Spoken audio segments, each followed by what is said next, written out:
परिंदों को मंजिल मिलेगी यकीनन, परिंदों को मंजिल मिलेगी यकीनन, ये फैले हुए उनके पर बोलते हैं, ये फैले हुए उनके पर बोलते हैं, और वही लोग रहते हैं खामोश अक्सर, और वही लोग रहते हैं खामोश अक्सर, जमाने में जिनके हुनर बोलते हैं।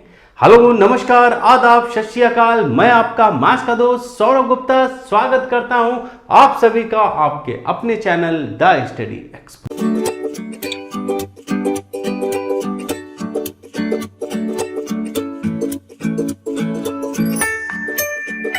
दोस्तों, आज जैसा कि आप सब जान रहे हैं कि हमारा देश एक बहुत बड़ी महामारी, जी हां, शताब्दी की कह सकते हैं सबसे बड़ी महामारी कोविड-19 से लड़ रहा है, जिसमें हर व्यक्ति किसी ना किसी प्रकार अपने कर्तव्यों का निर्वाह कर रहा है। ऐसे में हमारे रेगुलर इनकम के सोर्सेस पर भी असर पड़ा है और साथ ही साथ गवर्नमेंट के इनकम के सोर्स पर भी असर पड़ा है, इसमें कोई दो राय नहीं है।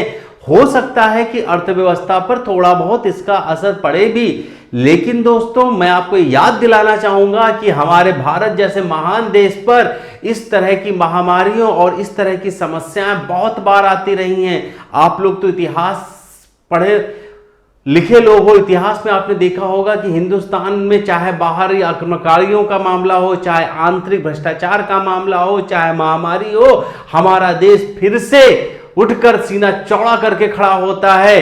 तो दोस्तों, ये बात मैं इसलिए बता रहा हूं क्योंकि आप में से बहुत से लोग आज कंफ्यूज हैं, वो बैठे हुए घरों में, वो डर रहे हैं, बार बार पूछते हैं कि सर अब बताइए आगे गवर्नमेंट जॉब आएंगी कि नहीं आएंगी। कहीं ऐसा तो नहीं है कि सरकार अगले 1-2 सालों के लिए गवर्नमेंट पोस्टों को रोकने जा रही है? कहीं ऐसा तो नहीं सरकारी नौकरियां खत्म हो जाएंगी?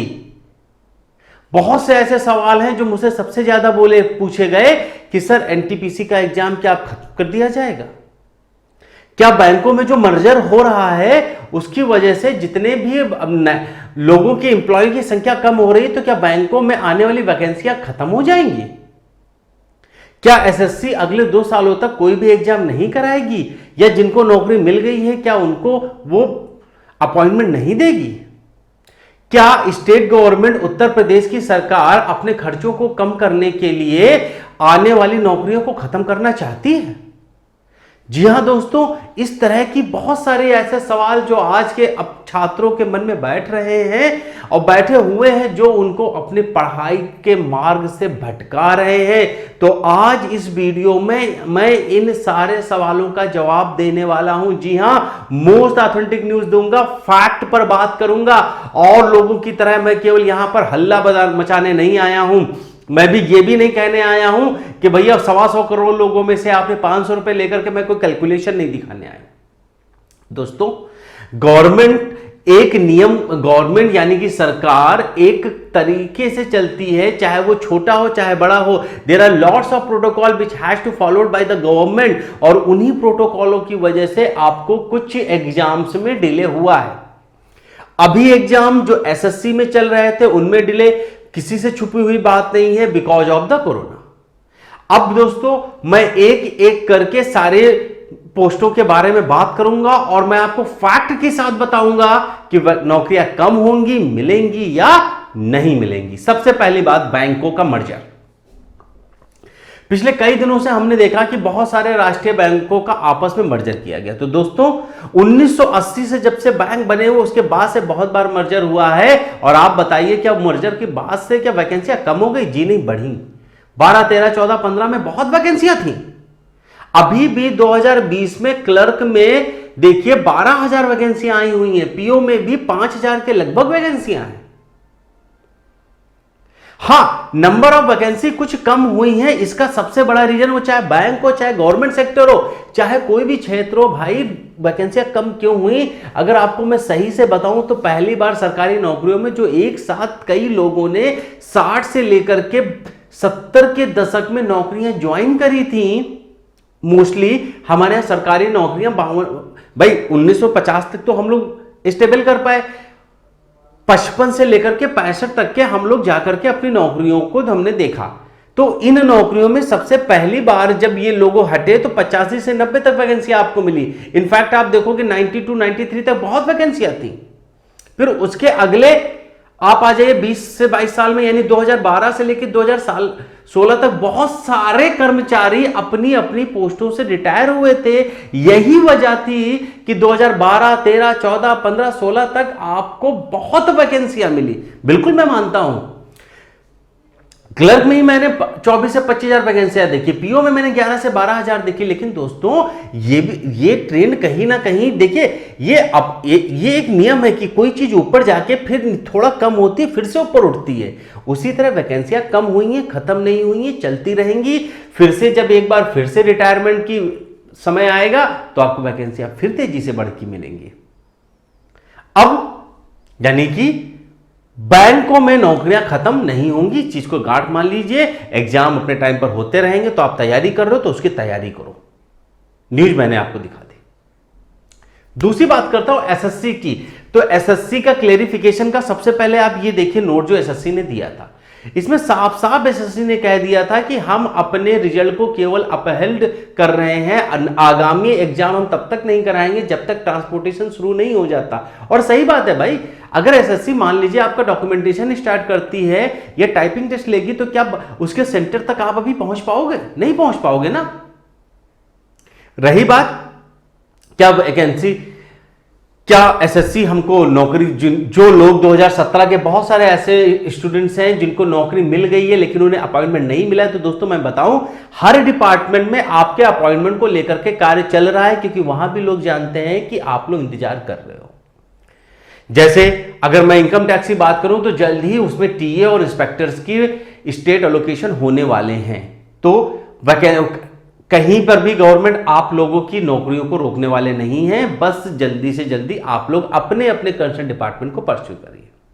दूसरी बात, मैं आपको एक लेटर भी दिखाना चाहता हूं। ये हमारे सीबीईसी यानी कि इनडायरेक्ट टैक्सेस में है, जहां पर 2000, जी हां देखिए, सीजीएल 2020 के लिए उन्होंने वैकेंसी मांगी है। तो दोस्त आप 19 की बात कर रहे हो, मैं आपको बता रहा हूं सीजीएल 2020 में भी वैकेंसियां आने वाली हैं, वो भी एग्जाम होगा। कहीं से भी आपका एसएससी का पेपर बंद नहीं होने वाला है, आपको यहां भी नौकरी मिलने वाली है। तो बैंक हो गया, एसएससी हो गया।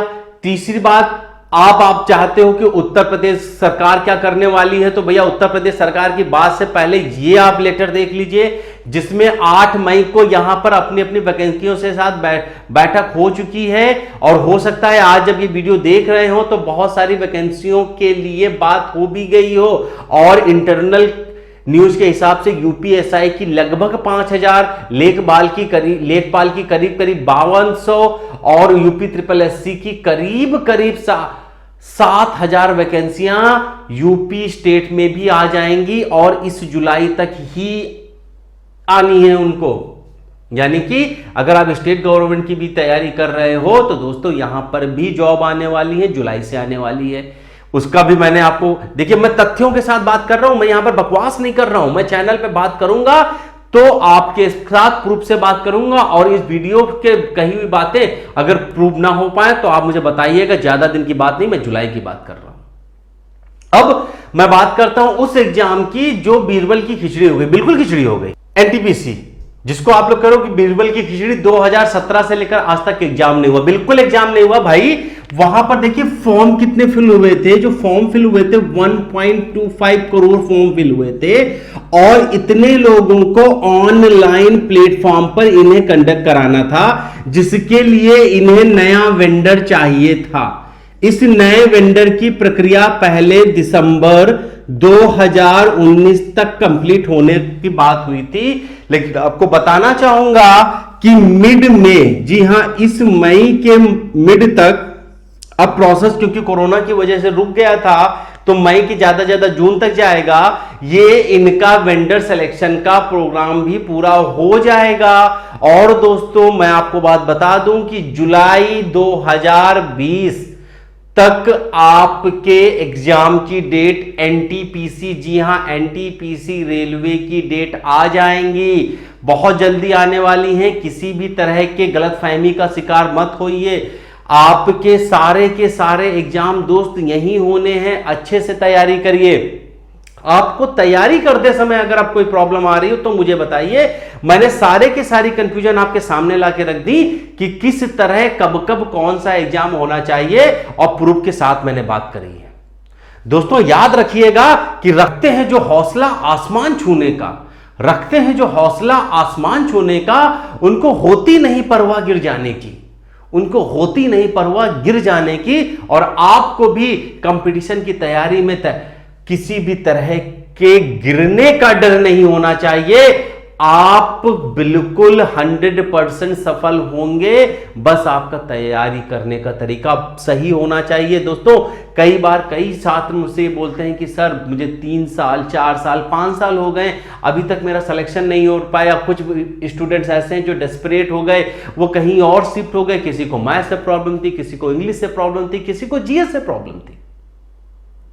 अगर आप अपनी इसी समस्याओं से जूझते रहेंगे दोस्त, तो आप कैसे कामयाब बनेंगे?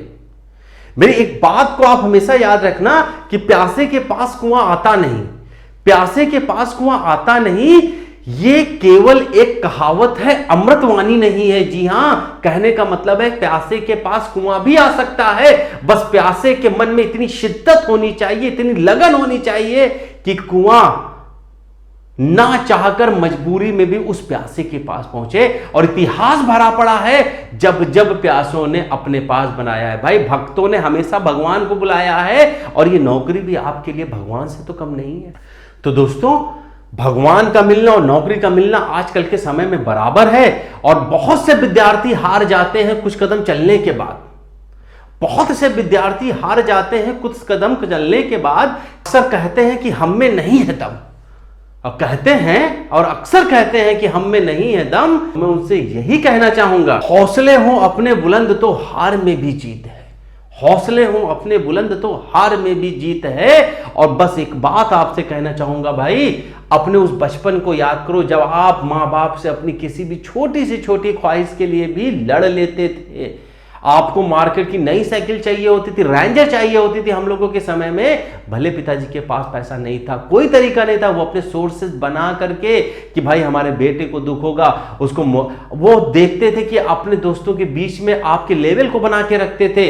लेकिन आज जब आप बड़े हो गए तो शायद आप भूल गए कि आपके वो माँ बाप, वही माँ बाप जब किसी दूसरे लड़के को, जब कोई अगला बंदा नौकरी करने के बाद अपने माँ बाप को बताता होगा, तो वो जब आपके पड़ोसी के लड़के के, जब आपके अंकल आते होंगे आपके पापा के पास मिठाई लेकर के, देखिए मेरा बेटा इस नौकरी में सेलेक्ट हो गया, उनको मतलब उनकी खुशी का ठिकाना आपने देखा, तो आपके माँ बाप पर क्या फील हो रही होगी? यार ये नौकरी आप अपने लिए नहीं अपने माँ बाप के लिए करो। कहीं बाहर घूमने जा रहे, उन्होंने देखा एक लड़का अपने माँ बाप को कार में बैठा रहा है, सोचो क्या उनके मन में नहीं आया होगा कि यार उनका भी बेटा एक दिन हमको भी अपनी कार में लेकर के शहर को दिखाएगा? क्या आपके दिमाग में इतना सा नहीं आया? अरे भाई आपको नौकरी करनी है, किसके लिए करनी है? जिन्होंने आपको जन्म दिया उनकी कहते हैं ना, 2 पल की खुशी के लिए क्या इतना नहीं कर सकते हो? दोस्तों याद रखना, ऊपर वाले ने अगर आपको यहां भेजा है तो आपके खाने का इंतजाम उसने कर दिया है। जानवर कभी कमाने नहीं जाता, लेकिन वो भूखा भी नहीं रहता है। तो अगर आप ये सोचते हो कि हम खा रहे हैं, जी रहे हैं, तो आप फिर इंसान नहीं हो। आप इंसान तब हो जब आपकी वजह से दूसरे खुश होंगे, जब दूसरों को आप खुशी दे पाओगे, तब आपके इंसान होना सफल होगा। कुछ भी करिए, अपने माँ बाप को खुश रखिए, उनके लिए करिए। एग्जाम में जब आप पेपर दे रहे हो ना, तो आपके सामने कुछ नहीं आना चाहिए। अपनी उस गर्लफ्रेंड का चेहरा पहले दूर रख दो और अपने माँ बाप का चेहरा सामने लेकर के आना, और सोचना कि तुम वर्दी पहन करके इंस्पेक्टर बन करके अपने माँ बाप के सामने खड़े हो। दोस्तों वो जो खुशी होगी ना, वो खुशी आपको यकीन नहीं मानोगे वो कहां तक उनको लेकर के जाएगी। वो 7वें आसमान पर होंगे उस समय। वो आपने शायद अभी देखा नहीं होगा, जब आप सेलेक्ट होकर के अपने माँ बाप को बताते हो ना, पूरे मोहल्ले पर नंगे पैर पिताजी दौड़ के चले जाते हैं कि हमारा लड़का इस पेपर में सेलेक्ट हो चुका है, मेरा बेटा ये बन गया, मेरा बेटा वो बन गया। और बेटा क्या बनना चाहता है? बेटा तो यहां राजनीति करने पर तो उतारू है, उसको तो कोचिंगों की लड़ाई में मजा आ रहा है, वो उनसे बहस कर रहा है, उसको शेयर कर रहा है, उसको तो तरह तरह के चैलेंज लेने में मजा आ रहा है, उसको तो अपने कंपटीशन के बारे में पता ही नहीं है। ग्रेजुएट हो तुम सब, यहां पर पढ़ाई करने, आप ग्रेजुएशन लेने के बाद में आए हो, फिर कैसे ये 2-4 चैनल तुम लोगों को बेवकूफ बना सकते हैं? तुम्हें पता है कि तुम्हारा कंपटीशन कहां पर है, तुम्हें पता है तुम्हारा सिलेबस क्या है, लेकिन मैं फिर भी देखता हूं व्हाट्सएप पर तरह तरह के फालतू के फर्जी क्वेश्चन पर तुम लोग भिड़े पड़े हो। भैया पेपर कभी भी डिफिकल्ट क्वेश्चन करने से सक्सेसफुल नहीं बनोगे, यह याद रखिएगा। मैंने 3 बार इंस्पेक्टर का एग्जाम क्वालिफाई किया, 3 बार, कोई बैकग्राउंड नहीं, मेरा बैकग्राउंड उठा के देख लीजिए, सिंपल प्राथमिक विद्यालय से पढ़ा हुआ, जिसने इंग्लिश भी शायद पहली बार क्लास 6 में देखी थी, मैथ के बारे में कुछ नहीं पता था, इंग्लिश बोलना तक नहीं आता था। तो अब आप ये समझ लीजिए कि कैसे आए होंगे, क्योंकि मेरे पास जब मैं तैयारी करने आया तो मेरे पास कोई दूसरा ऑप्शन नहीं था। आप लोग ये जो दूसरा ऑप्शन लेकर चले, नौकरी नहीं मिलेगी तो हम ये कर लेंगे, वो कल खत्म करो। 2 नावों पर सवार होकर के आपको कभी नौकरी नहीं मिलेगी, याद रखिएगा। मानना है तो सब कुछ मान लो अपनी इस तैयारी को, यही दिन, यही रात, यही ईश्वर, यही परमात्मा, यही है सब कुछ तुम्हारा। मैं देखूंगा कैसे तुम्हें नहीं मिलता है। एक बार लगन लगा करके पेपर तो दो, करने तो जाओ, देखो तो जाकर के, क्यों फिर सोशल मीडिया पर जाकर के कभी सरकार ये कर रही, धर्म जात ये वो फलाना धमाका, आपसे क्या लेना देना? आपको नौकरी करना है भाई, नौकरी करो। 25 से 30 साल की नौकरी पर जिंदगी आगे 40 साल है, खूब कर लेना, खूब सोशल मीडिया पर वायरल कर लेना जो पोस्ट आना, लेकिन अभी केवल और केवल पढ़ाई पढ़ाई पढ़ाई पढ़ाई। और इस पढ़ाई के आगे अगर आपके सामने कोई आता है तो बस उससे ये कह दो कि नहीं, अभी नहीं, अभी वक्त नहीं है मेरे पास। और दोस्तों एक चीज याद रखना कि ठोकर खाकर भी नहीं संभले तुम तो तुम्हारा नसीब, ठोकर खाके नहीं संभले तुम तो तुम्हारा नसीब, क्योंकि पत्थरों ने तो बखूबी अपना फर्ज निभा दिया था। अगर आज तक आपके पास कोई समस्या आई है, आप एग्जाम नहीं निकाल पाए हो, तो बैठ करके एनालिसिस करो, इंट्रोस्पेक्ट करो, और अगर फिर भी आपको समझ में नहीं आ रहा है तो मैं तो खुद आपको दिए गए नंबर पर अवेलेबल रहता हूं, आप बात करो, क्या प्रॉब्लम है यार। एक एग्जाम्पल पिछले वीडियो में मैंने दिखाया कि जिनको नौकरी भी मिलती है तो 2400 से 4800 ग्रेड पे के बीच में डबल का डिफरेंस है, कहां 33,000 और कहां 63,000। मैं तो कह रहा हूं कि नौकरी मिल भी गई, अगर कम मिल गई तब भी तो डिप्रेशन है भाई। और याद रखना दोस्तों, अपनी क्वालिफिकेशन से नीचे की जॉब जब जब आप करने जाओगे, पूरी जिंदगी अपने आप को कोसोगे। आज उन बच्चों की हालात देख लो जाकर के, जो ग्रेजुएट लेवल की तैयारी कर रहे थे और मजबूरी में उनको एमटीएस की ज्वाइन करनी पड़ी है। देख लो ये क्या हो रहा है, कैसे वो अपने कहते नहीं कि मैं बोल नहीं सकता हूं इस समय कि उन पर क्या हालात गुजरती है। मैं देखता हूं उन बच्चों को, फिर उनसे यही कहता हूं कि दोस्त हो सके तो तैयारी कर लो, अपनी क्वालिफिकेशन से नीचे कभी जॉब करने मत जाना। ढूंढ लेना अंधेरों में भी मंजिल मेरे दोस्त, ढूंढ लेना अंधेरों में भी मंजिल मेरे दोस्त, क्योंकि जुगनू कभी रोशनी का मोहताज नहीं होता, क्योंकि जुगनू कभी रोशनी का मोहताज नहीं होता। और आखिरी में बस 2 लाइनें बता करके अपनी बात को खत्म करना चाहूंगा। कुछ हासिल नहीं होता, सब कुछ हासिल नहीं होता जिंदगी में अक्सर, सब कुछ हासिल नहीं होता जिंदगी में अक्सर, किसी का काश तो किसी का अगर रह जाता है, किसी का काश किसी का अगर रह जाता है। तो दोस्तों इन्हीं बातों के साथ पढ़ते रहिए, बढ़ते रहिए। प्रॉब्लम है, खड़ा हूं, कभी भी बकवास करने आपके पास नहीं होगा। जब आऊंगा आपके लिए आऊंगा, जब तक आप चाहोगे तब तक ये चैनल चलेगा। जिस दिन आप नहीं चाहोगे ये चैनल को मैं उस दिन बंद कर दूंगा। मैं इस चैनल को कमाने के लिए मैंने नहीं खोला है, मैंने खोला है तो सिर्फ आपके लिए खोला है। आप जो बताओगे आपको यहां पर मिलेगा। मेरे खुद के इतने सोर्सेस हैं कि आप जो चाहोगे मैं इस चैनल पर आपको प्रोवाइड कराऊंगा, लेकिन आपको वादा करना है कि आज के बाद करेंगे तो केवल पढ़ाई करेंगे, उसके अलावा हम कुछ भी नहीं करेंगे।